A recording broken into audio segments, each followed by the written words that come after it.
할렐루야. 주님의 이름으로 평안을 전합니다. 오늘 하나님께서 우리에게 주시는 말씀은 누가복음 21장 1절에서 9절까지 말씀입니다. 예수께서 눈을 들어 부자들이 헌금함에 헌금 넣는 것을 보시고 또 어떤 가난한 과부가 2렙돈 넣는 것을 보시고 이르시되 내가 참으로 너희에게 말하노니 이 가난한 과부가 다른 모든 사람보다 많이 넣었도다.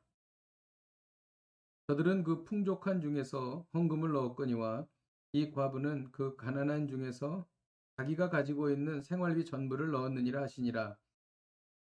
어떤 사람들이 성전을 가리켜 그 아름다운 돌과 선물로 꾸민 것을 말하며 예수께서 이르시되 너희 보는 이것들이 날이 이르면 돌 하나도 돌 위에 남지 않고 다 무너뜨려지리라. 그들이 물어 이르되 선생님이여 그러면 어느 때에 이런 일이 있겠사오며 이런 일이 일어나려 할 때에 무슨 징조가 있사오리이까. 이르시되 미혹을 받지 않도록 주의하라. 많은 사람이 내 이름으로 와서 이르되 내가 그러하며 때가 가까이 왔다 하겠으나 그들을 따르지 말라. 난리와 소요의 소문을 들은 때에 두려워하지 말라. 이 일이 먼저 있어야 돼 끝은 곧 되지 아니하리라. 아멘. 예수님은 앞에서 외식하는 서기관들을 질책하셨습니다. 이제 예수님은 성전에서 헌금하는 사람들에 대해서 말씀하십니다. 외식하는 서기관들, 성전에서 헌금하는 사람들, 그리고 앞전에 성전에서 장사하는 장사치들은 서로 다른 이야기 같지만 예수님은 같은 맥락으로 말씀하신 것입니다. 사람들의 삐뚤어진 신앙을 바로 잡으시려는 것이었습니다. 예수님께서 말씀하시는 핵심은 마음의 중심인 것입니다. 첫째, 부자들이 많은 금액을 헌금함에 넣었습니다. 그러나 가난한 과부가 2렙돈을 헌금함에 넣었습니다.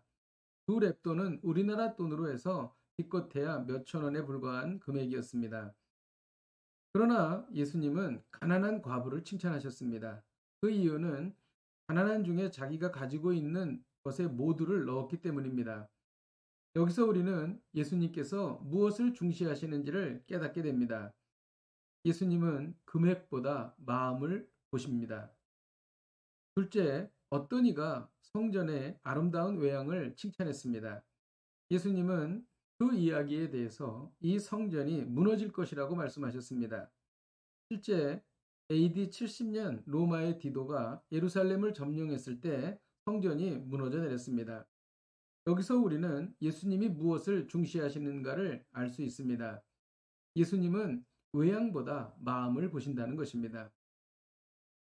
겉으로 드러나는 외양은 다 무너지지만 하나님을 사랑하는 마음은 영원히 빛난다는 것입니다. 셋째, 예수님은 거짓 선지자의 미혹을 조심하라고 말씀하셨습니다. 거짓 선지자들이 예수님의 이름을 사칭할 것이다 라고 말씀하셨습니다. 그리고 거짓 선지자들은 종말이 곧 임한다고 말할 것이라는 이야기를 해주셨습니다. 예수님은 난리와 소요의 소문은 있지만 끝은 아니라고 말씀해 주셨습니다. 선지자와 거짓 선지자를 따르는 사람들은 외식하는 신앙인이었습니다. 겉으로만 하나님을 잘 섬기는 것처럼 보였지 속마음은 이리요 강도요 거짓말장이들이었습니다. 이 말씀을 통해 예수님이 무엇을 중시하는가를 알 수 있습니다. 예수님은 외식이 아니라 마음을 보신다는 것입니다. 진실된 마음으로 주일 예배를 드리셨습니까? 진실된 마음으로 주일 헌금을 드리셨습니까? 진실된 마음으로 예수님을 사랑하십니까? 만일 이것이 진실된 마음이 아니라면 다 무너져 내릴 것입니다. 그러나 진실된 마음이라면 이것은 영원히 빛날 것입니다. 여러분의 신앙은 외형만 건드르르 합니까? 아니면 진실된 마음으로 주님을 사랑하십니까? 기도하겠습니다. 하나님 아버지, 오늘 여러 가지 이야기가 나왔지만 결국 예수님은 진실된 마음을 중시하셨습니다. 우리가 주님을 진실된 마음으로 사랑하고 따르기를 원합니다. 외형이 아니라 진실된 마음으로 주님을 사랑하겠습니다. 예수님의 이름으로 기도하였습니다. 아멘. 할렐루야. 오늘도 이 말씀 붙잡고 승리하십시오.